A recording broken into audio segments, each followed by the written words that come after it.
نستغفره ونعوذ بالله من شرور أنفسنا وسيئات أعمالنا من يهده الله فلا مضل له ومن يضلل فلا هادي له وأشهد أن لا إله إلا الله وحده لا شريك له وأشهد أن محمدا عبد الله ورسوله يا أيها الذين آمنوا اتقوا الله حق تقاته ولا تموتن إلا وأنتم مسلمون يا أيها الناس اتقوا ربكم الذي خلقكم من نفس واحدة وخلق منها زوجها وبث منهما رجالا كثيرا ونساء واتقوا الله الذي تساءلون به والأرحام إن الله كان عليكم رقيبا يا أيها الذين آمنوا اتقوا الله وقولوا قولا سديدا يصلح لكم أعمالكم ويغفر لكم ذنوبكم ومن يطع الله ورسوله فقد فاز فوزا عظيما أما بعد فإن أصدق الحديث كتاب الله وخير الهدي هدي محمد صلى الله عليه وسلم وشر الأمور محدثاتها وكل محدثة بدعة وكل بدعة ضلالة وكل ضلالة في النار ثم أما بعد أيها المسلمون أوصيكم ونفسي بتقوى الله عز وجل وباتباع سنة نبينا محمد صلى الله عليه وسلم فاتقوا الله يا عباد الله واتبعوا سنة نبيكم في كل أمر من أموركم وفي كل شأن من شؤونكم اتقوا الله في علانكم وسركم اتقوا الله في أنفسكم وأولادكم وأزواجكم وعشيرتكم نسأل الله سبحانه أن يجعلنا وإياكم من عباده المتقين ومن عباده المخلصين المؤمنين إنه ولي ذلك والقادر عليه أيها المسلمون আল্লাহ সুবহানাহু ওয়া তাআলা এই বিশাল বিশ্বজগৎ সৃষ্টি করলেন এবং তার মধ্যে আমাদের এই গ্লোব যেটাকে আল কোরআনের ভাষায় আল আরদ বলা হয় আল আরদ জমিন আমরা বলি ইংরেজিতে বলে আর্থ যেটি মূলত আরদুন থেকে এসেছে এবং সেখানে তিনি বনি আদমকে সৃষ্টি করলেন শুরুই করলেন আদমের সৃষ্টির মাধ্যমে আল কোরআনের বিশদ ব্যাখ্যা রয়েছে এবং বলেছেন ওয়ালাকাদ কাররামনা বনি আদম বনি আদমকে আমরা সম্মানিত করেছি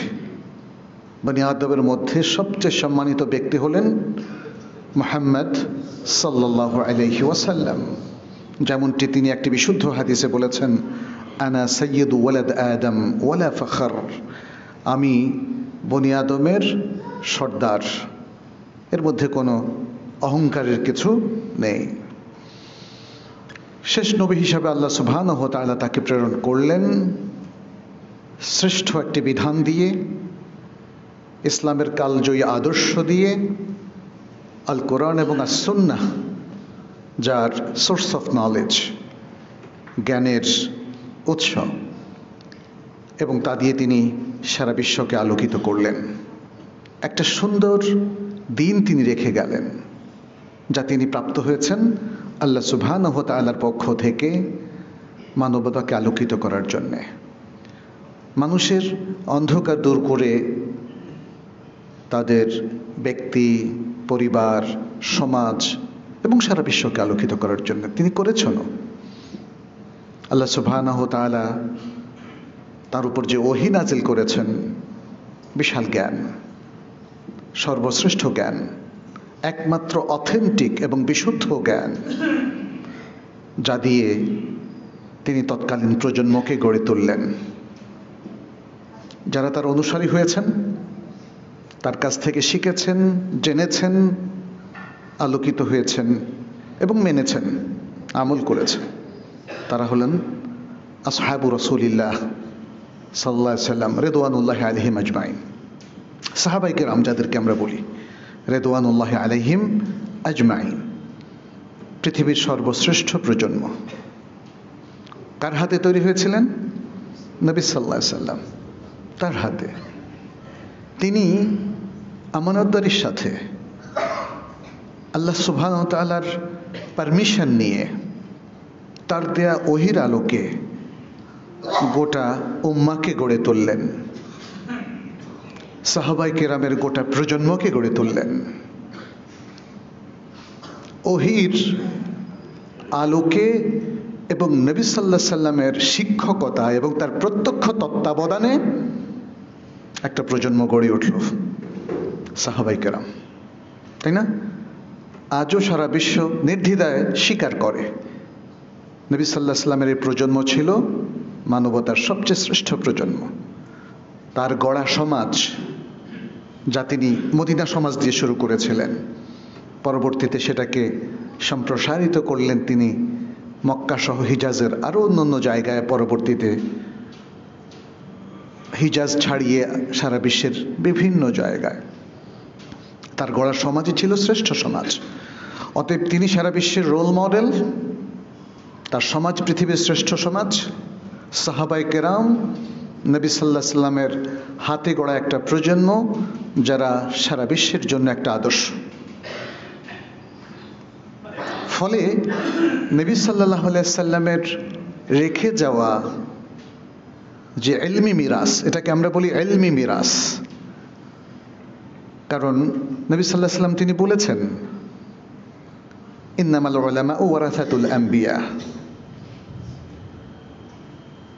এবং তিনি বলেছেন ওয়া ইন্নামা লাম ইউরিসু দিনারান ওয়ালা দিরহামান ইন্নামা ওয়ারিসু অথবা ওয়ারাসু ইলম আল ইলম।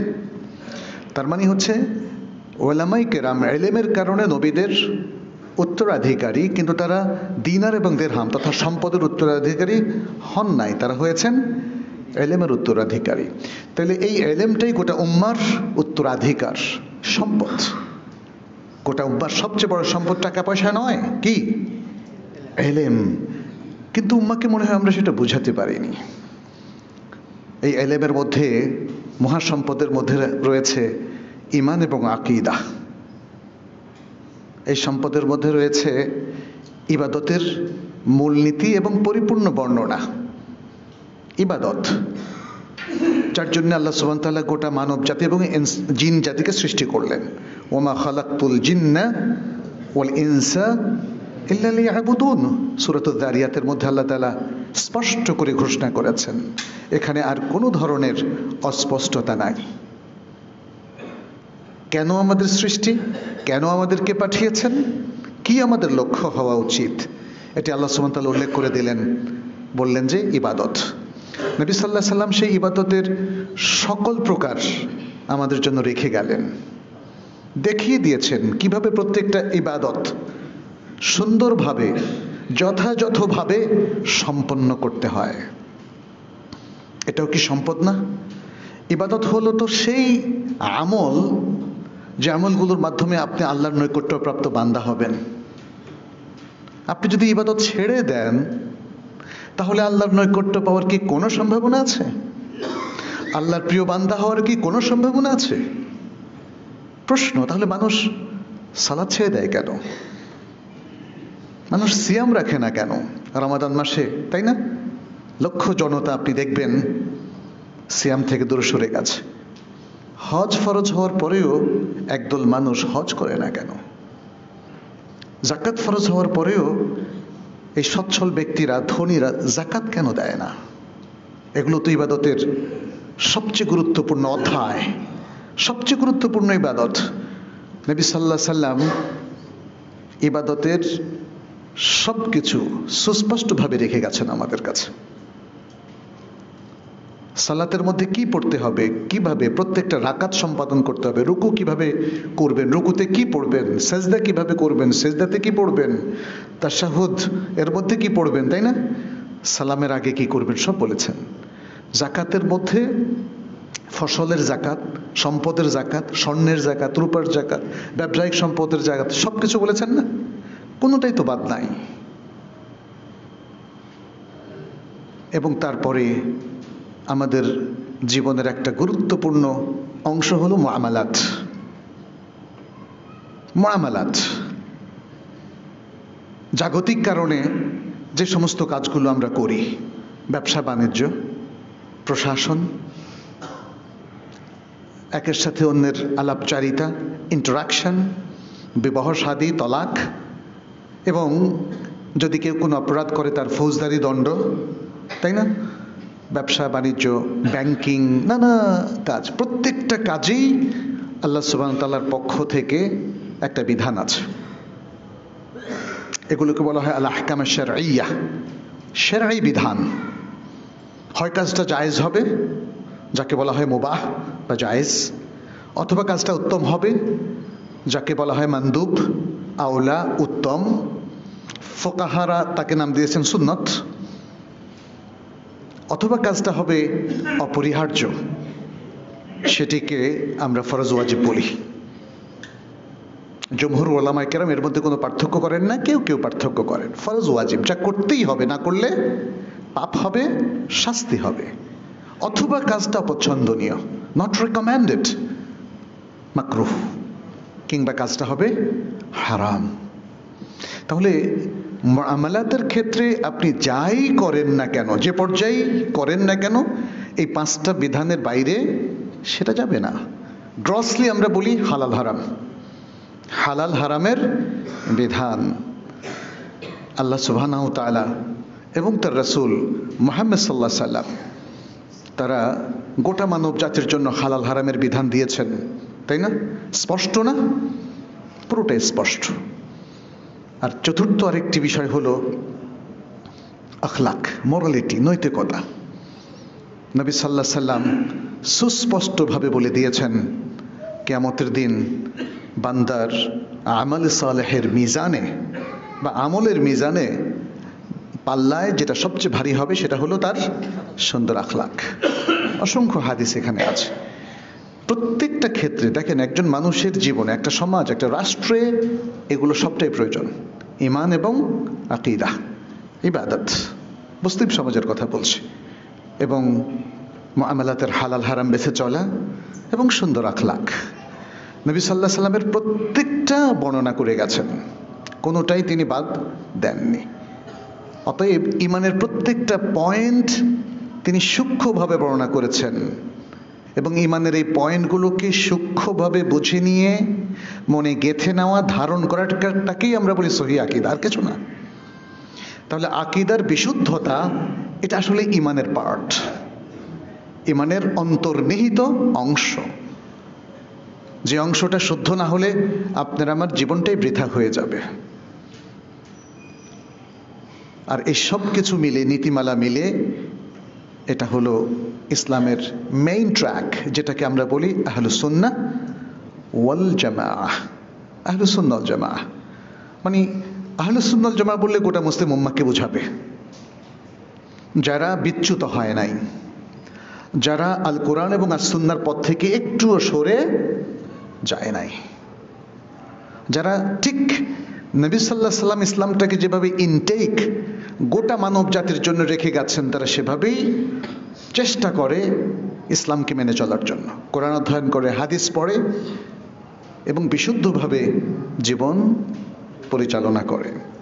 আমরা দেখি যে আল্লাহ সুবহানাহু ওয়া তাআলা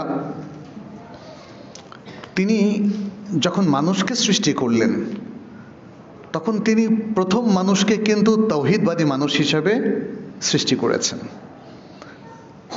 যেন কেউ এটা বলতে না পারে যে মানুষ শুরুতেই তো বিভ্রান্ত ছিল। না, মানুষ শুরুতেই সঠিক তাওহীদের উপর ছিল, সঠিক দ্বীনের উপরে ছিল, ইসলামের উপরে ছিল, এবং আল্লাহ একজন তার নির্বাচিত বান্দাকে যেভাবে গড়ে তোলেন সেভাবেই মানব জাতির যাত্রা শুরু হয়েছিল। কারণ আদম আলাইহিস সালাম ছিলেন প্রথম মানব এবং প্রথম নবী। গোটা মানুষই ছিল একটা উম্মাহ। আল্লাহ সুবহানাহু ওয়া তাআলা সূরা আল বাকারার মধ্যে সেটা উল্লেখ করেছেন, বলেছেন কানান নাসু উম্মাতান ওয়াহিদা, কানান নাসু উম্মাতান ওয়াহিদা, মানুষ ছিল একটা জাতি। ফাবাআসাল্লাহু আন-নাবিয়্যিনা মুবাশশিরিনা ওয়া মুনযিরিন, এরপর আল্লাহ সুবহানাহু ওয়া তাআলা প্রেরণ করলেন অনেক নবী, সতর্ককারী রূপে এবং সুসংবাদদাতা রূপে। ওয়া আনজালা মাআহুমুল কিতাবা বিল হক, এবং নবীদের সাথে তিনি নাজিল করলেন সত্য সহকারী কিতাব, সত্য কিতাব, এমন কিতাব যার মধ্যে শুধুই সত্য ছিল। কেন নাজিল করলেন সেটাও তিনি বলে দিচ্ছেন, লিয়াহকুমা বাইনান নাসি ফীমা ইখতালাফু ফীহ, যেন মানুষ যেটা নিয়ে মতভেদ করছে সেই ব্যাপারে ফয়সালা দিতে পারে। তাহলে ফয়সালা দিবে কিসের ভিত্তিতে? কিতাবের ভিত্তিতে, ওহির ভিত্তিতে, আল্লাহ সুবহানাহু ওয়া তাআলা যে জ্ঞানটা দিয়েছেন, যে ইলমটা দিয়েছেন তার ভিত্তিতে। এটা সব নবীদের ক্ষেত্রেই প্রযোজ্য। এখানে আরেকটা ইঙ্গিতও আছে যে মানুষ কিন্তু ইখতিলাফ করবে। আল্লাহ তাআলা মানুষকে যতটুকু আকল দিয়েছেন, বুদ্ধি দিয়েছেন, সক্ষমতা দিয়েছেন, চিন্তা ভাবনার শক্তি দিয়েছেন, এসব কিছু কোনোটাই পরিপূর্ণ নয়, তার মধ্যে ল্যাকিংস আছে, আংশিক। প্রত্যেকেই যত সামর্থ্যবানই হোক না কেন, মেধাবী হোক না কেন, সে কখনোই পরিপূর্ণ হতে পারে না। কারণ আল কামালু লিল্লাহি ওয়াহদাহ, আল কামালু লিল্লাহি ওয়াহদাহ, এটা পরিপূর্ণতা শুধু আল্লাহর জন্য, আল্লাহ ছাড়া তার কোনো সৃষ্টি পরিপূর্ণ নয়। ফলে মানুষ ইখতিলাফ করবে। আর এই ইখতিলাফের সময় সমাধানটা কিভাবে হবে? ওহী দিয়ে, ওহী দিয়ে, ওহীর কিতাব দিয়ে। সে কথা আল্লাহ সুবহানাহু ওয়া তাআলা এখানে বলছেন। আর বলছেন কেন মানুষ ইখতিলাফ করে সেটাও তিনি তুলে ধরলেন। ওয়া মাখতালাফা ফীহি ইল্লাযীনা উতুহু মিন বা'দি মা জাআতহুমুল বায়িনাত বাগিয়াম বাইনাহুম, মানুষের কাছে আল্লাহর পক্ষ থেকে দলিল প্রমাণ আসার পরেই মানুষ ইখতিলাফ শুরু করে। এটা মানবে কি মানবে না, হাদিস মানবে কি মানবে না, কোরআনের এই আয়াতের অর্থটা কি, হ্যাঁ, কেউ বলেন এটা, কেউ বলেন অন্যটা। তারা ওহী নিয়েই বিতর্ক শুরু করে দেয়। এটা কেন শুরু করে? আপনি দেখবেন প্রখ্যাত ওলামায়ে কেরাম ওহী নিয়ে বিতর্ক করেননি, মেনে নিয়েছেন। সেই সাহাবায়ে কেরাম থেকে আরম্ভ করে তাবেউন, আতবাউত তাবেঈন, আইম্মাতুল হুদা, সকল ইমাম, তাদের মধ্যে আমরা দেখি একটা সাবমিসিভ মাইন্ড, একটা আনুগত্যশীল মন, মনন এবং মেধা। জীবনের সকল মেধা তারা নিয়োগ করেছেন কোরআন সুন্নাহকে ইতিবাচকভাবে বোঝার জন্য। সেখানে নেতিবাচক কোনো বক্তব্য পাবেন না। ইসলামের ইমামদের ইতিহাসে তারা তাফসিরের ইমাম হোক, হাদিসের ইমাম হোক, ফিকহের ইমাম হোক, যাই হোক, প্রত্যেকেই ইসলামের পক্ষে কথা বলেছেন।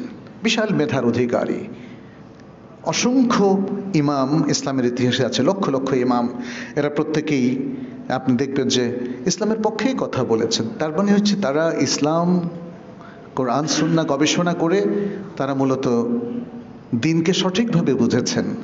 আজকের মানুষই শুধু দিনকে নিয়ে ইখতিলাফ করে, করার পেছনে কিন্তু একটা খারাপ উদ্দেশ্য আছে। সেটা আল্লাহ তাআলা এখানে তুলে ধরলেন, কি? বাগিয়াম বাইনাহুম, তারা নিজেদের মধ্যে ঝগড়া করার জন্য বা একের প্রতি অন্যের বিদ্বেষ।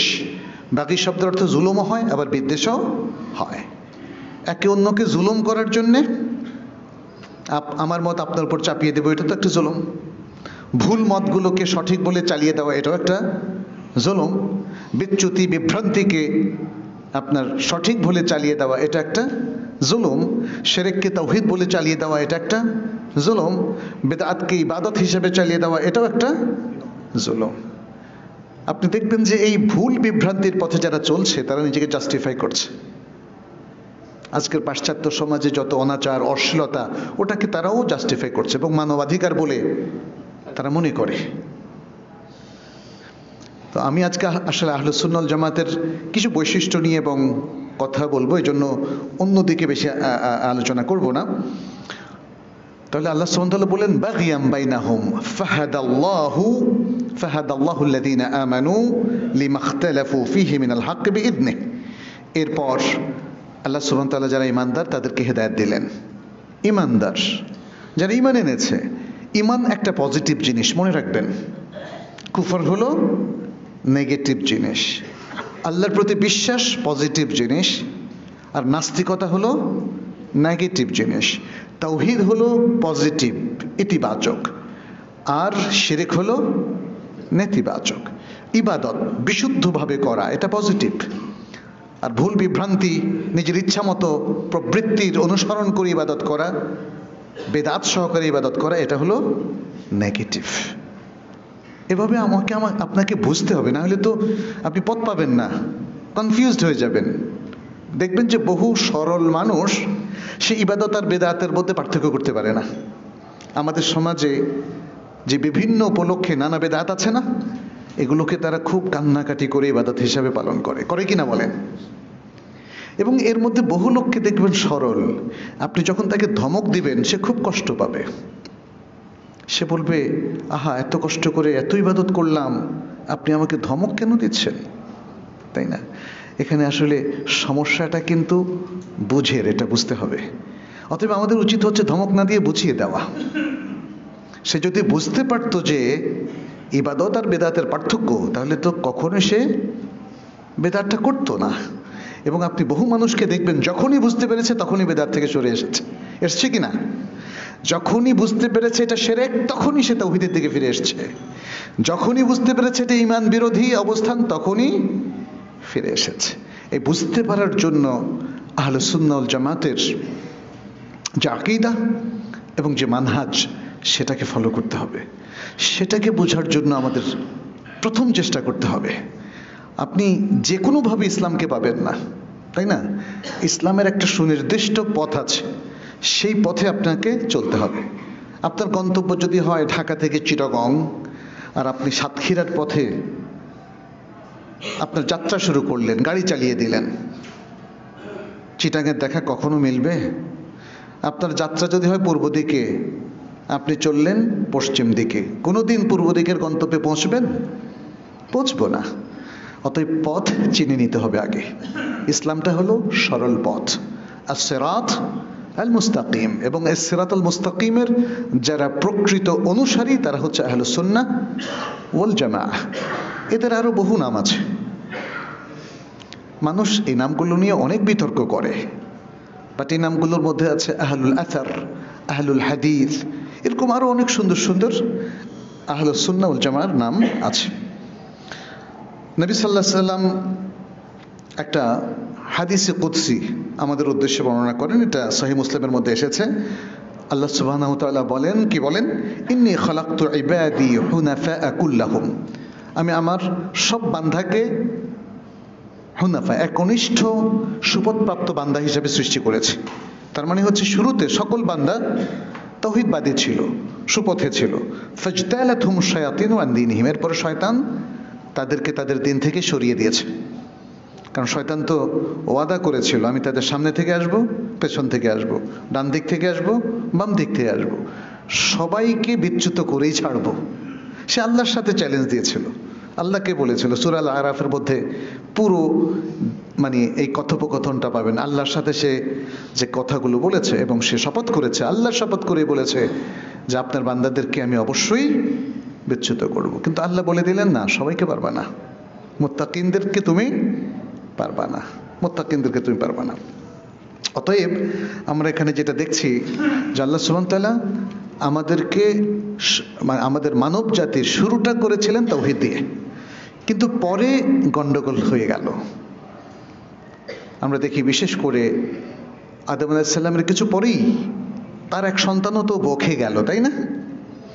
এরপরে নূহ আলাইহিস সালামের পরে আমরা দেখলাম একদল মানুষ, নূহ আলাইহিস সালামের সাথে ভালো ভালো মানুষ যারা ছিল, প্রথম দিকে তাদের প্রতি শ্রদ্ধা ছিল, তাদের মৃত্যুর পরে তারা তাদেরকে স্মরণ করার জন্য পরে মূর্তি বানালো, মূর্তি বানানোর পরে তারা কি করলো?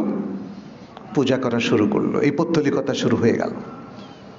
কোন আলেম বলেন এরাই পৃথিবীর বুকে প্রথম পৌত্তলিকতা শুরু করে। লাত, মানাত, উজ্জা, বিভিন্ন নামের তারা মূর্তি বানিয়ে তাদেরকে পূজা করত। সুতরাং সত্য পথ থেকে চ্যুত হওয়া, এটা ইতিহাস আমাদের সামনে উদ্ঘাটন করে দিয়েছে। আপনি অসত্য পথে থেকে এটাকে সত্য বলে চালিয়ে দিতে পারেন না। ইসলামের রিসোর্সগুলো এখনো আমাদের কাছে সেভাবে আছে যেভাবে আগেও ছিল। নবী সাল্লাল্লাহু আলাইহি ওয়াসাল্লাম ইসলাম কি এখন নেই? আল কোরআন যেটা নাজিল হয়েছিল নবী সাল্লাল্লাহু আলাইহি ওয়াসাল্লামের উপরে, সেটা কি এখন নেই? as-সুন্নাহ, হাদিসের যে ভান্ডার নবী সাল্লাল্লাহু আলাইহি ওয়াসাল্লাম মানব জাতির উদ্দেশ্যে রেখে গেছেন, সেটা কি এখন নেই? আছে। এখন আরো অতি উত্তম রূপে আছে, কারণ কিছু মানুষ যারা হাদিসের নামে জালিয়াতি করেছে,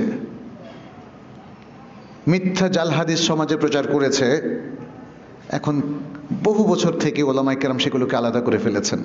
ফলে এখন বিশুদ্ধ হাদিসের ভান্ডার আমাদের কাছে আরো স্পষ্টভাবে আছে। হাদিস যেগুলো মাকবুল এবং সহিহ কিংবা হাসান, এগুলোই মেনে চলতে হবে। এর বাইরে যে হাদিসগুলো আছে সেগুলো দেখতে হবে, জাল হলে সেটা তো হাদিসই না। আর যদি দুর্বল হয় সেগুলো হাসান দারাজা পর্যন্ত উপনীত হওয়ার আগ পর্যন্ত এগুলো আমল করা যাবে না। এই যে মূলনীতিগুলো, এগুলো সব আহলে সুন্নাহ ওয়াল জামাতের মূলনীতি। এগুলো আমাদেরকে জানতে হবে। আহলে সুন্নাহ ওয়াল জামাতের অন্তর্ভুক্ত বলে আমরা সবাই দাবি করি, কিন্তু আসলে সে আমলটা কি হবে? আহলে সুন্নাহ ওয়াল জামাত কি কোনো রাজনৈতিক দল যে আপনি নাম লেখাবেন, নাম লেখালে অটোমেটিক হয়ে যাবে? এটা হলো একটা নীতির নাম, একটা আদর্শের নাম, পুরো ইসলামের নাম। আপনি যদি ইসলামকে টু দ্য পয়েন্ট সঠিকভাবে মেনে চলেন, তাহলে আপনি আহলে সুন্নাহ ওয়াল জামাতের অন্তর্ভুক্ত হতে পারবেন। আপনার আর কোনো কোয়ালিটি আপনাকে আহলে সুন্নাহ ওয়াল জামাতের মধ্যে ঢুকাবে না, ঢুকাতে পারবে না। হাদিস যারা অস্বীকার করে তারা কি আহলে সুন্নাহ ওয়াল জামা হবে? যারা কোরআনের অপব্যাখ্যা করে তারা কি আহলে সুন্নাহ ওয়াল জামা হবে? যারা শিরকের মধ্যে লিপ্ত তারা কি আহলে সুন্নাহ ওয়াল জামা হবে?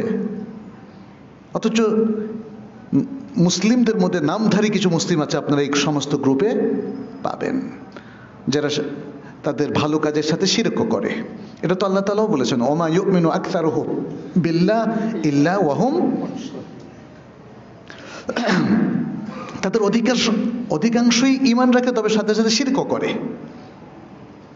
সাথে সাথে শিরক করে। ঈমান আর শিরক কি একসাথে চলতে পারে? চলতে পারে না। পাপ এবং পুণ্য একসাথে চলতে পারে না। আজকে আমাদের মানুষদের শিক্ষা দীক্ষা, সামাজিক অবস্থা, কৃষ্টি, কালচার অন্য দেশের অন্য ধর্ম দ্বারা প্রভাবিত হয়ে নষ্ট হয়ে গেছে। ফলে মানুষ একসাথে পাপও করে, আবার সবের কাজও করে, ঘুষও খায়, সালাতও পড়ে, দাবি করে মুসলিম, আবার অন্যায় করে, জুলুমও করে। এর জন্য কি ইসলাম দায়ী? এর জন্য কি কোরআন দায়ী? এর জন্য কি সুন্নাহ দায়ী? না, এর জন্য আমাদের অশিক্ষা, কুশিক্ষা দায়ী। আমাদের শিক্ষার মধ্যে এখন দেখবেন যে কোরআনের এই যে কথাগুলো নাই, আহলে সুন্নাহ ওয়াল জামাতের পরিচয়টা নাই।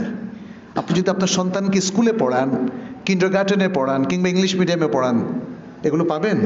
পাবেন না। তো একজন লোক তার সারা জীবনের পড়াশোনা ইসলামকে পেলই না, কিভাবে মুসলিম হবে? দেখে দেখে?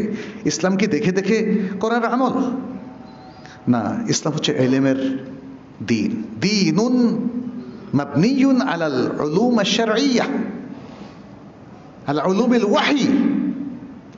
একটা দ্বীন যেটার ভিত্তি হচ্ছে ইলমুল ওয়াহীর উপরে, কোরআন এবং সুন্নাহর উপরে। অর্থাৎ কোরআন সুন্নাহর জ্ঞানের বাইরে আসলে পা ফেলার কোনো সুযোগ নেই। এটি আহলে সুন্নাহ ওয়াল জামাতের মানহাজ। আহলে সুন্নাহ ওয়াল জামাত মানে কোরআন সুন্নাহর নির্দেশনার বাইরে, অথবা যে পথে চলতে বলেছে, যে আকীদা পোষণ করতে বলেছে, যে বিষয়গুলোর প্রতি ঈমান রাখতে বলেছে, যেভাবে ঈমান রাখতে বলেছে, যে ইবাদতগুলো ফিক্স করে দিয়েছে, যেভাবে ইবাদতগুলো আদায় করতে বলেছে, সেভাবেই আদায় করলে আপনি আহলে সুন্নাহ ওয়াল জামাত এর অন্তর্ভুক্ত হবেন। আর যদি উল্টো কিছু করেন, তাহলে আহলে সুন্নাহ ওয়াল জামাতের মধ্যে আপনি দাবি করলেও কোনো কাজ হবে না। আমাদের দেশে বিভিন্ন জায়গায় নানা মানুষকে দেখি যারা নানা বিদআতে লিপ্ত, তারা নিজেদেরকে সুন্নি বলে, কিন্তু এই বলাটা কি কাজে আসবে? যেই লোকটা বাংলাদেশি, বাংলাদেশের অধিবাসী, কিন্তু সে বাংলাদেশের পক্ষে কাজ করে না, তাহলে কি এদেশবাসী তাকে ভালোবাসবে? ভালোবাসবে না। মনে রাখবেন যে ইসলামকে যদি আপনি মূল আদর্শ, মূল দিন, আল্লাহর দেয়া দিন হিসাবে অনুসরণ করতে চান, তাহলে আপনাকে সত্যিকার প্রকৃত হুনাফা হতে হবে, একনিষ্ঠ মুসলিম হতে হবে, এবং কোনো কম্প্রোমাইজ করা যাবে না। আজকের যুগে আমরা দেখি যে ইসলামের যারা অনুসারী, যারা মুসলিম বলে দাবি করছে, তাদের মধ্যে কিন্তু নানা ধরনের ইনহেরাফাত, নানা ধরনের ত্রুটি, বিচ্যুতি। আপনি মুসলিম অথচ ইসলাম বিরোধী অবস্থানে আছেন, আপনি মুসলিম অথচ আপনি বলছেন যে আপনি শরিয়া বিশ্বাস করেন না। আপনি মুসলিম অথচ আপনি সিয়াম রাখেন না, আপনি সালাত পড়েন না, পড়ার জন্য আপনার কোনো ধরনের আগ্রহ নেই। এটা আহলে সুন্নাত ওয়াল জামাতের কোনো মানহাজ নয়। অতএব আপনি যদি সত্যিকার মুসলিম হতে চান তাহলে আহলে সুন্নাত ওয়াল জামাতের অন্তর্ভুক্ত হতে হবে। এখানে রাসূল সাল্লাল্লাহু আলাইহি সাল্লাম থেকে বেশ কয়েকটা কথা এসেছে। আহলে সুন্নাত ওয়াল জামাত কারা, এবং মুসলিমদের মধ্যে তো নানা বিভক্তি থাকবে, কারা প্রকৃত তায়েফা মানসুরা সেটি আপনারা হয়তো আগে শুনেছেন। আমি কয়েকটা হাদিস শুধু এখানে বলি। একটা হাদিসে নবী সাল্লাল্লাহু আলাইহি সাল্লাম বলছেন, ইফতারাকাতিল ইয়াহুদু আলা ইহদা আও ইথনাতাইন ওয়া সাবঈনা ফিরকা ওয়া ইফতারাকাতিন নাসারা আলা ইহদা আও ইথনাতাইনি ওয়া সাবঈনা ফিরকা। বলছেন ইহুদিরা 71 বা 72 ফিরকায় বিভক্ত হয়েছে, নাসারারাও 71 বা 72 ফিরকায় বিভক্ত হয়েছে। আর তিনি বলেছেন আর এই উম্মাহ বিভক্ত হয়েছে কয় ফিরকার উপরে? 73 ফিরকার উপরে। ওয়া তাফতারিকু উম্মতি আলা 73, আর আমার উম্মত বিভক্ত হবে তিনি বলেছেন, আসলে হয়েছে এটা বলেননি, কারণ তার সময় তো সেটা আসেনি, এবং তার সময় ছিল সবাই মিলে একটা মুসলিম উম্মাহ, একটা মুসলিম উম্মাহ। এটা ইমাম হাকিম বর্ণনা করেছেন এবং তিনি বলেছেন যে এটা সহিহ হাদিস।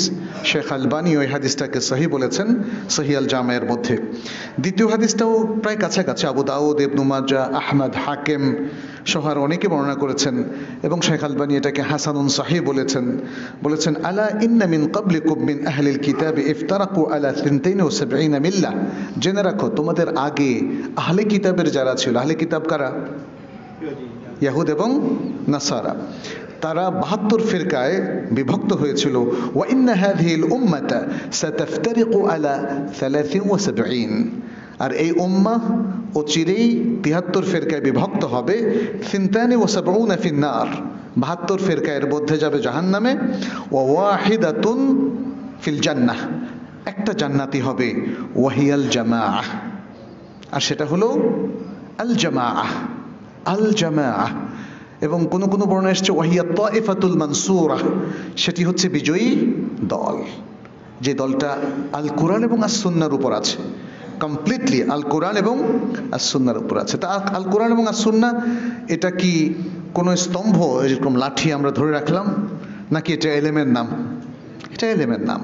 আপনার আমার সন্তান কোরআন সুন্নাহ কি পড়ছে? কোরআন সুন্নাহ কি জানে?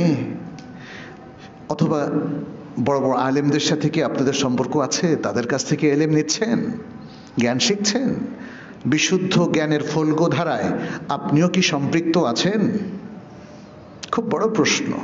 যদি না থাকেন তাহলে কোনোদিনই ইসলামের সঠিক পথে, সিরাতুল মুস্তাকিমের পথে চলা সম্ভব নয়। এটা আল্লাহ তাআলার নিয়ম। ফলে আল কোরআনে আস সুন্নাহ এর সাথে সম্পৃক্ততা বা এর যে পথনির্দেশ সেটা আমাদেরকে মেনে চলতে হবে। এখানে আল্লাহ সুবহানাহু ওয়া তাআলা 4টা বিষয় যেটি আমি বললাম পুরো জীবনকে ইনক্লুড করে, ঈমান এবং আকীদা, পরিপূর্ণ ইবাদত, ইবাদতের যে ফর্মুলা, মানহাজ, নীতিমালা, কবুল হওয়ার শর্ত ইত্যাদি সহ মুআমালার হালাল হারাম এবং আখলাক, এসব কিছু আছে কোরআন এবং সুন্নাহ, এবং এগুলো আপনাকে এখান থেকেই শিখতে হবে। আপনি অন্য ধর্মের লোকদের বই পড়ে এগুলো শিখতে পারবেন না। আপনি অন্য কালচারের অনুসারী হয়ে অন্য ধর্মের ভালো ভালো দিক যেটা আপনার কাছে ভালো লাগে, আজকাল দেখা যায় মানুষ বিভিন্ন মুসলিম দেশে থেকে বলে তাদের তো জিনিস অনেক ভালো, আমাদের খুব খারাপ। আমাদের খারাপ কি খারাপ বলেন তো? আমাদের কিছু লোকদের আখলাক খারাপ। আল কোরআন আর সুন্নাহ তো খারাপ না। আল কোরআন আর সুন্নাহ হচ্ছে সবচেয়ে শ্রেষ্ঠ। আপনি অন্যদের দেখা দেখি কেন শিখছেন? আপনি কোরআন থেকে কেন শিখছেন না?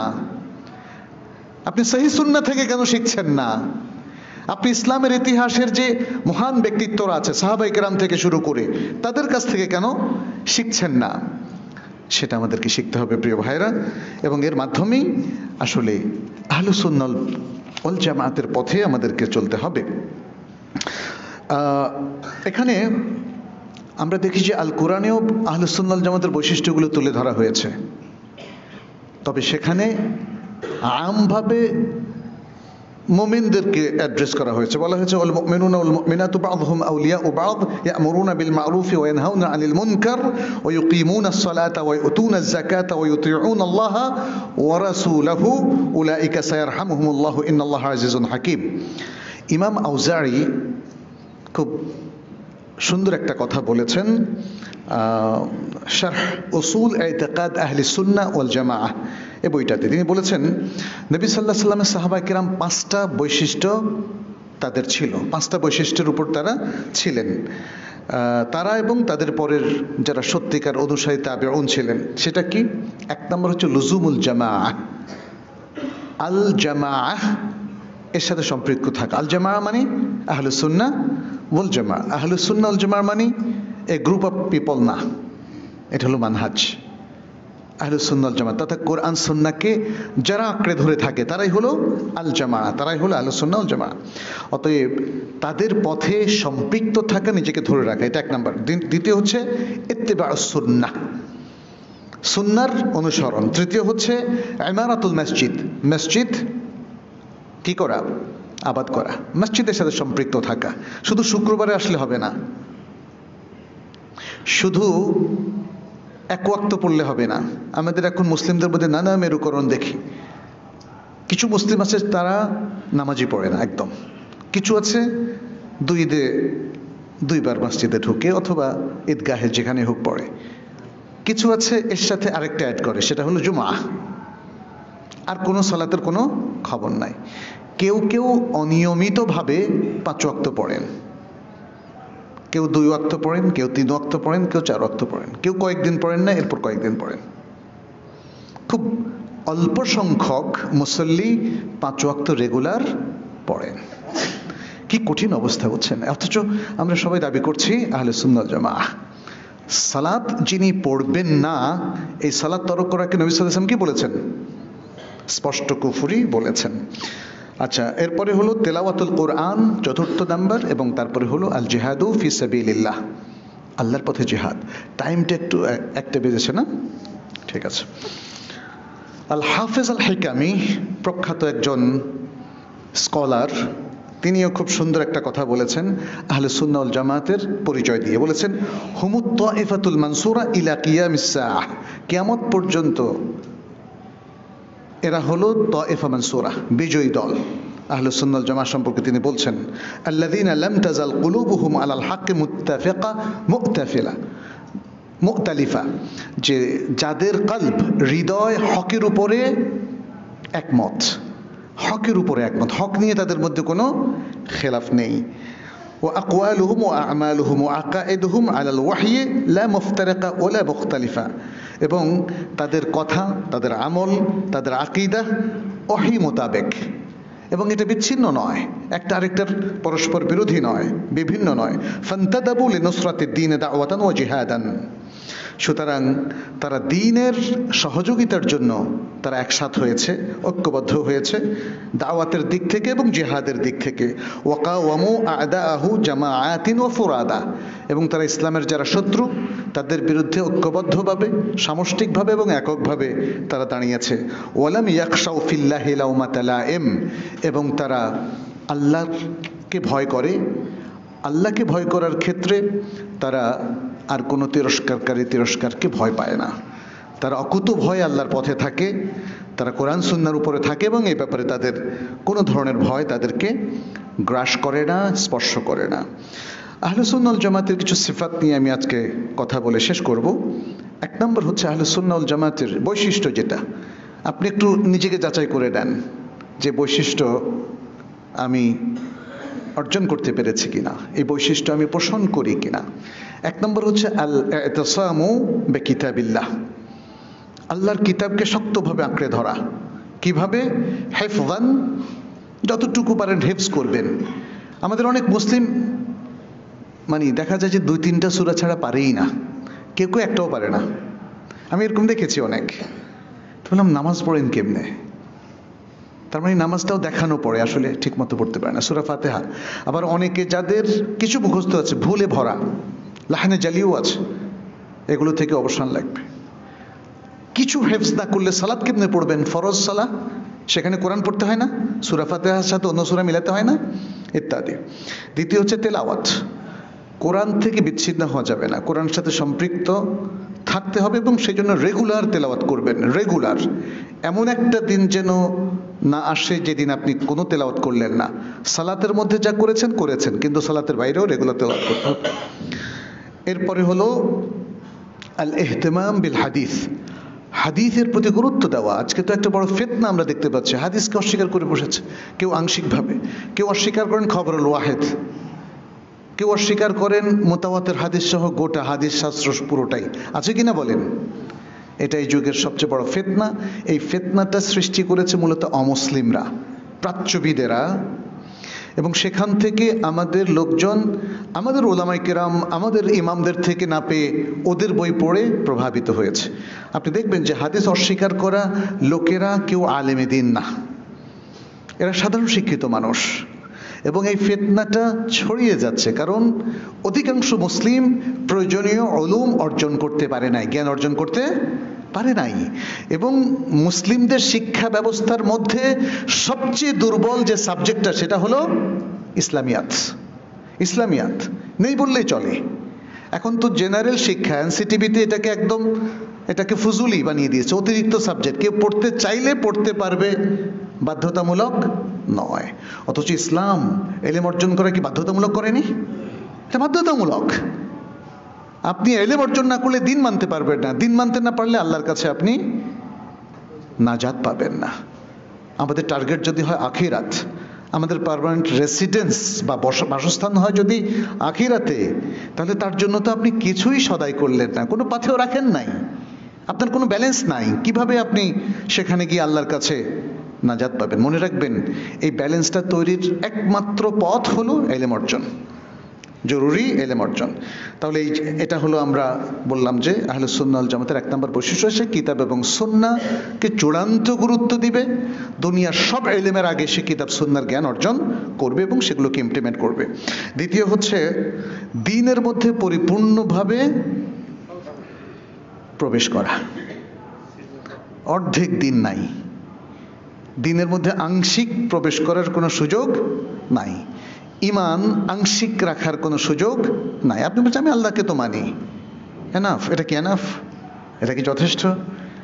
অনেকে বলে যে আমরা তাওহীদুর রুবুবিয়্যাহকে তো মানি, অর্থাৎ আল্লাহ যে আমাদের রব, তো উলুহিয়া, আসমা সিফাত, তাই না? বিশেষ করে মানুষের সবচেয়ে প্রবলেম হচ্ছে উলুহিয়াতের ক্ষেত্রে। এটা একটু ভেবে দেখতে হবে। উলুহিয়াত মানে ইবাদত, ইবাদতের ক্ষেত্রে আল্লাহর তাওহীদকে মেনে নেওয়া এবং সেটাকে বাস্তবায়ন করার ক্ষেত্রে মানুষের সবচেয়ে ঘাটতি। এই কারণেই দেখেন, মানুষ যখন সালাত তরক করে তাহলে কি তরক করলো? ইবাদত তরক করলো। মানুষ যখন সাওম তরক করলো, কি করলো? ইবাদত তরক করলো। মানুষ যখন কুরবানি তরক করলো, হজ তরক করলো, যাকাত তরক করলো, সেই ইবাদত তরক করলো, যার জন্য আল্লাহ সুবহানাহু ওয়া তাআলা আমাদেরকে সৃষ্টি করলেন। এটা ভয়ঙ্কর, কিন্তু আমাদের শিক্ষা কখনো এটাকে ভয়ঙ্কর হিসেবে দেখায় না। স্কুলে কখনোই বলা হয় না, বাবা তুমি যদি সালাত না পড়ো এটা তোমার জীবনের সবচেয়ে ভয়ঙ্কর বিপদ, বিপর্যয় সৃষ্টি করবে। এটা কিন্তু জানানো হয় না। আর পরিবারেও কি আপনি জানাচ্ছেন? আপনার সন্তানকে ফজরের সময় আপনি জাগান না, থাক ঘুমাক। অনেক দিন তার ফ্যামিলির মধ্যে আমরা এটা দেখেছি। এত গাফলতি কেন?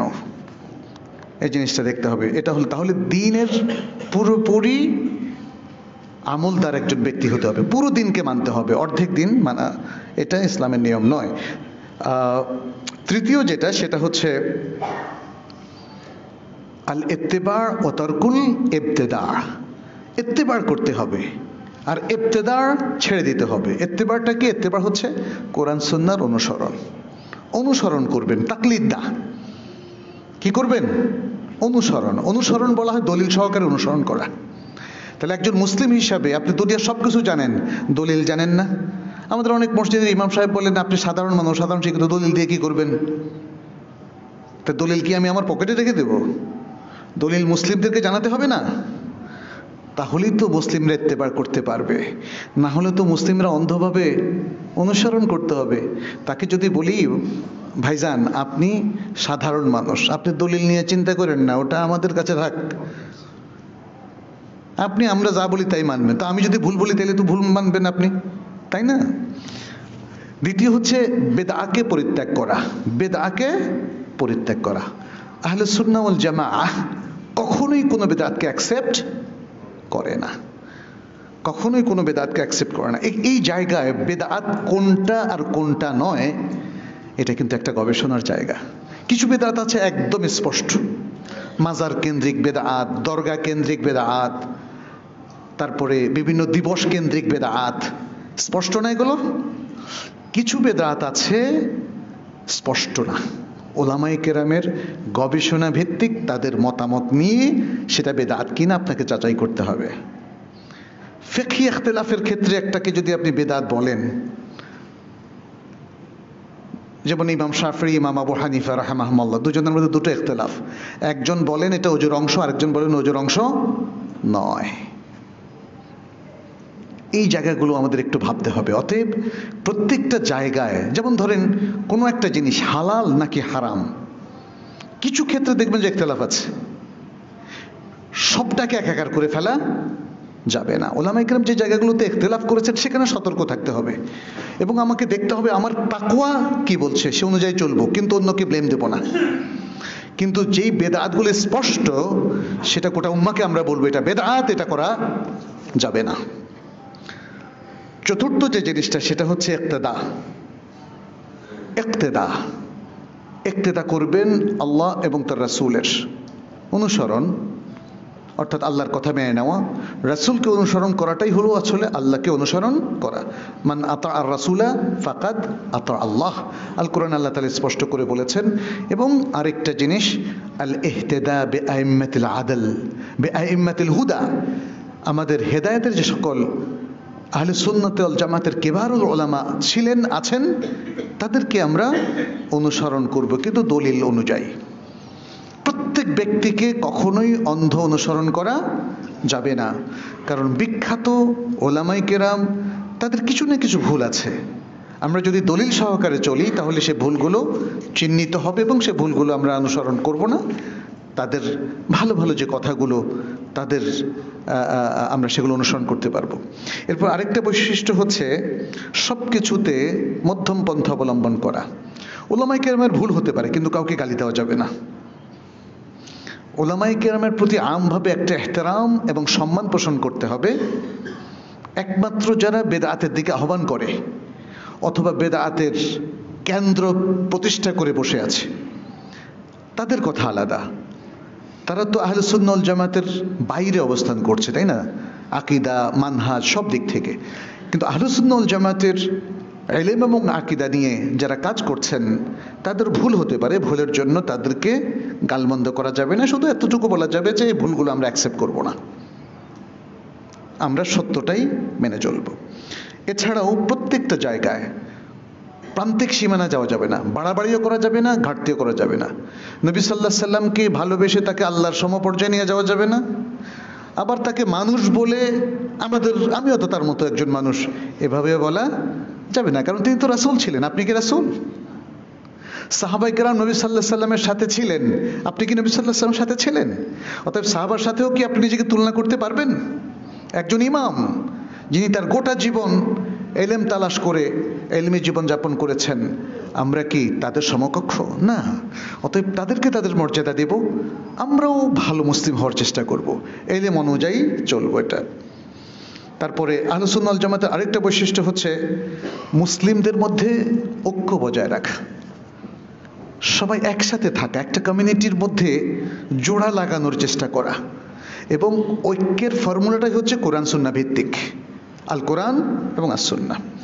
আরেকটা হচ্ছে আহলে সুন্নাহ ওয়াল জামাআহ তারা এককভাবে নিজে ভালো থেকে বসে থাকে না, তারা আল্লাহর দিকে দাওয়াত দেয়, তারা আমর বিল মারুফ নাহি আনিল মুনকারের কাজটা করে, তারা ইহইয়াউস সুন্নাহ, সুন্নাহকে দেখে যে কোথায় সুন্নাহ বিরোধী অবস্থান আছে সেখান থেকে মানুষকে সংশোধন করে, সুন্নাহকে রিভাইভ করে, তারা দিনটাকে প্রতিষ্ঠার জন্য তারা চেষ্টা করে। মানুষের দিনদারি যেখানে ব্যাহত হয় সেখানে দিনদারিটাকে কিভাবে ইনকালকেট করা যায়, প্রতিষ্ঠা করা যায়, তাদেরকে শেখানো যায়, সেই চেষ্টা তারা করে। তারা বেদাতগুলোকে অস্বীকার করে এবং সেগুলো রিমুভ করার জন্য সর্বাত্মক চেষ্টা করে। তারা ইসলামী শরিয়ার অনুশাসন নিজেরা ফলো করে, সমাজে সেটা যাতে প্রতিষ্ঠিত হয় সেই জন্য সর্বাত্মক চেষ্টা করে। এরপর আরেকটা বৈশিষ্ট্য হচ্ছে তারা ইনসাফ এবং আদল করে থাকে। তারা কখনোই মানুষকে গালমন্দ করে না, কিন্তু প্রত্যেককে তার অবস্থান অনুযায়ী তারা বিশ্লেষণ করে, সবার প্রতি তারা ইনসাফ করে। তারপরে আরেকটা বৈশিষ্ট্য হচ্ছে তারা কোরআন সুন্নাহর সঠিক জ্ঞানটা তারা সালাফের মতের ভিত্তিতে অর্জন করার চেষ্টা করে। আজকে দেখবেন যে অনেক লোক কোরআনের ব্যাখ্যা নিজে দিচ্ছে এবং ভুল করছে, মারাত্মক ভুল করছে। হাদিসের ব্যাখ্যা নিজে দিচ্ছে। তা আপনি আরবিও শেখেন নাই, কোরআনও ভালো করে বুঝেন নাই, তাফসিরও পড়েন নাই, তিনি যে ব্যাখ্যা দিলে কি হবে? ডিকশনারি ঘেটে কোরআন বোঝা যাবে? ডিকশনারি ঘেটে হাদিসের শব্দ বোঝা যাবে না। ওলামাই কেরামের এই যে দীর্ঘ 1400-1450 বছর ধরে ওনারা যে বিশাল গবেষণা করেছেন, সেগুলো থেকে বিচ্ছিন্ন হয়ে কোনো মতামত দেওয়ার সুযোগ আজকের আসলে আলেমদেরও নাই। বরং আমাদের উপর যেটা ওয়াজিব সেটা হচ্ছে আমরা প্রত্যেকে কি করব? আমরা এলেমের অনুসরণ করব, আমাদের সালাফের বুঝটাকে সামনে রেখেই আমরা সিদ্ধান্তটা নেব। এরপরে আরেকটা বৈশিষ্ট্য হচ্ছে তারা কোনো ভুল পেলে নাসিহা করে। নাসিহার কিছু নীতিমালা আছে, সেটা আপনারা জানেন, আমরা সেটা নিয়ে আজকে আলাপ করবো না। তারা মুসলিমদের বিষয় নিয়ে তারা গুরুত্ব দেয়। যেহেতু নবী সাল্লাল্লাহু আলাইহি ওয়াসাল্লাম বলছেন, মাসালুল মুমিনিনা ফি তাওয়াদ্দিহিম ওয়া তারাহুমিহিম ওয়া তাআতুফিহিম কামাসালিল জাসাদিল ওয়াহিদ। মুসলিমদের দৃষ্টান্ত তাদের পারস্পরিক সম্প্রীতি, মমতা, ভালোবাসার ক্ষেত্রে একটা দেহের মতো। একটা দেহের কোথাও যদি কোনো অসুস্থতা দেখা দেয়, গোটা দেহ তাতে সাড়া দেয়। ঠিক তেমনি মুসলিমরাও একে অপরে সম্প্রীতির বন্ধনে আবদ্ধ। আজকে সেই জিনিসটার মধ্যেও আমাদের মধ্যে ত্রুটি দেখা দিয়েছে, কারণ আমরা আজকের সমাজ ব্যবস্থা, সামাজিক অবস্থান আমাদেরকে স্বার্থপর করে দিয়েছে। ফলে প্রিয় ভাইরা, আমি আপনাদের প্রতি আহ্বান রাখতে চাই এর আলোকে যে আসুন আমরা সত্যিকার ইসলামের অনুসারী হই। দাবি করার তখন আর দরকার হবে না। হবে আল্লাহ কি দেখবেন যে কে মুসলিম দাবি করছে আর কে করছে না? আল্লাহ দেখবেন কে বিশুদ্ধ ইলম অর্জন করেছে এবং সে অনুযায়ী আমল করেছে। ইসলামের জরুরি জ্ঞানগুলো আপনাদের আমাদের সবার অর্জন করতে হবে। এটা শুধু মৌলভী সাহেব কিংবা শুধু শায়েখরা অর্জন করলে হবে না, এটা আপনার আমার সবার লাগবে, জরুরি ইলম। কারণ আপনার সালাত তো আমি পড়ে দেব না, আপনার ওযুটা তো আমি করব না, আপনার সিয়ামটা তো আমি রাখবো না, আপনার হজটা তো আমি করব না। যদিও কারো কারো বদলি হজ করা যায়, সবার বদলি হজ কি করা যায়? আপনার যাকাতটাও আপনাকে দিতে হবে। আর আপনার যে নৈতিক অবস্থান, আপনার যে মুআমালাত, তার জবাবদিহি আপনাকেই করতে হবে। ফলে আপনাকে শিখিয়ে দিতে হবে ভদ্রতা, বিনয় কিংবা নৈতিক আচরণ কিভাবে অর্জন করতে হয়, মানুষের সাথে কিভাবে সুন্দর আচরণ করে ইসলামে দাওয়াত দিতে হয়। এবং আপনাকে দেখে যেন এই সমাজের সবাই বলে, দেখেন একজন ভাই, কি সুন্দর তার কথা, কি সুন্দর তার চরিত্র, তাই না? আপনার থিওরি শুনে যদি কেউ কখনো উদ্বুদ্ধ হয়, আপনার ধমক শুনে সে আবার সরে যাবে আপনার কাছ থেকে। আপনার রাগ, আপনার জেদ, আপনার বদমেজাজ দেখে আপনার আকীদা যতই শুদ্ধ হোক, মানুষ কি আপনার কাছে আসবে? আসবে না। অতএব আসুন আমরা আহলুস সুন্নাহ ওয়াল জামাতের আকীদা, ইবাদতের সিস্টেম, হালাল হারামের যে বিধান সেগুলো এবং আখলাকটা অর্জন করার চেষ্টা করি। তাদের বৈশিষ্ট্যগুলো নিজেদের মধ্যে নিয়ে আসার চেষ্টা করি। আল্লাহ আমাদেরকে সে তৌফিক দান করুন। আকুলু কাউলি হাযা ওয়া আস্তাগফিরুল্লাহ লি ওয়া লাকুম ওয়া লিসাইরিল মুসলিমিন ফাস্তাগফিরুহু ইন্নাহু হুয়াল গফুরুর রহিম।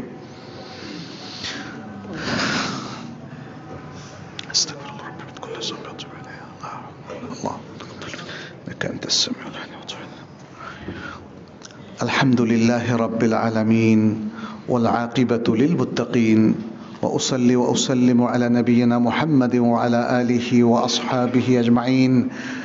عباد الله اتقوا الله وكونوا عباد الله الصالحين واعملوا على ضوء الكتاب والسنة وكونوا من أهل السنة والجماعة وكونوا أتباعا لأولئك الأئمة الذين اتبعوا السلف بإحسان اللهم تقبل منا إنك أنت السميع العليم واجعلنا من عبادك المتقين المؤمنين المخلصين عباد الله আল্লাহ সুবহানাহু ওয়া তাআলা আমাদেরকে কত যে নিয়ামত দিয়েছেন, আসুন আমরা তার শুকরিয়া আদায় করি। লা ইন শাকারতুম লা আযীদান্নাকুম, আল্লাহ বলেছেন। কোনো সন্দেহ নেই, আজকে ইসলামকে যদি সঠিকভাবে বুঝতে সক্ষম হই তাহলে শুকরিয়া আদায় হবে না। ইসলামকে যদি আমরা বুঝতে অক্ষম হই তাহলে শুকরিয়া আদায় হবে না। ইসলামকে সঠিকভাবে বুঝতে হবে এবং বুঝে যদি আমল করতে অক্ষম হন তাহলে শুকরিয়া আদায় হবে না। তাহলে এলেম অর্জন এবং আমল করার মধ্য দিয়ে আল্লাহ শুকরিয়া আদায় করা যাবে। আল্লাহ শুকরিয়া আদায় করার জন্যে প্রত্যেকটা ব্যাপারে আমাদেরকে ইহসানের পরিচয়টা দিতে হবে, যথাযথভাবে প্রত্যেক আমলটা করতে হবে, আল্লাহর বান্দাদের পাশে দাঁড়াতে হবে, দাওয়ার কাজ করতে হবে, আবার মানুষের উপকারও করতে হবে। আমরা দেখি নবী সাল্লাল্লাহু আলাইহি সাল্লামের আখলাকের মধ্যে সব কিছু ছিল। তিনি শুধু থিওরি আমাদেরকে দিয়ে যান নাই, তিনি মানবতার জন্য এমন কোনো কাজ নাই যা তিনি করেননি। মানুষের পক্ষে, তিনি দেখেন রোগী দেখতে গিয়েছেন, তিনি অসুস্থ মানুষের সেবা দিয়েছেন, তিনি অভাব অনটন এর মধ্যে যারা ছিল তাদেরকে সাহায্য সহযোগিতা করেছেন, তিনি যাদের জ্ঞান কম ছিল তাদের কাছে জ্ঞান বিতরণ করেছেন, যাদের কোনো সমস্যা ছিল সে সমস্যা তিনি দূর করে দিয়েছেন, তিনি সমাজটাকে সুন্দর করার জন্য সর্বাত্মক চেষ্টা করেছেন। মদিনা সনদ একটা বিশাল দলিল, তাই না? আমরা জানতাম যে নবী সাল্লাল্লাহু আলাইহি ওয়াসাল্লাম যখন মদিনা আগমন করেন তখন সেখানে মুশরিকও ছিল, ইহুদিও ছিল, এবং নবী সাল্লাল্লাহু আলাইহি ওয়াসাল্লামের অনুসারী মুসলিমরাও ছিলেন, সাহাবায়ে কেরামও ছিলেন। এই সব চমৎকার কনসিলিয়েশন তিনি করেছেন। অমুসলিমদেরকে তিনি তাদের প্রাপ্য অধিকার দিয়েছেন, আবার মুসলিমদের মধ্যে যারা ত্রুটি করেছে তাদেরকে শাস্তি দিয়েছেন না। মায়েজাল আসলামের কথা জানেন, ইমরাতে জুহাইনা, তাদের উপর শাস্তি কার্যকর করেছেন। যারা চুরি করেছিল তাদের মুসলিম হওয়া সত্ত্বেও তাদের ফৌজদারি দণ্ডবিধি তিনি কার্যকর করেছেন। ফলে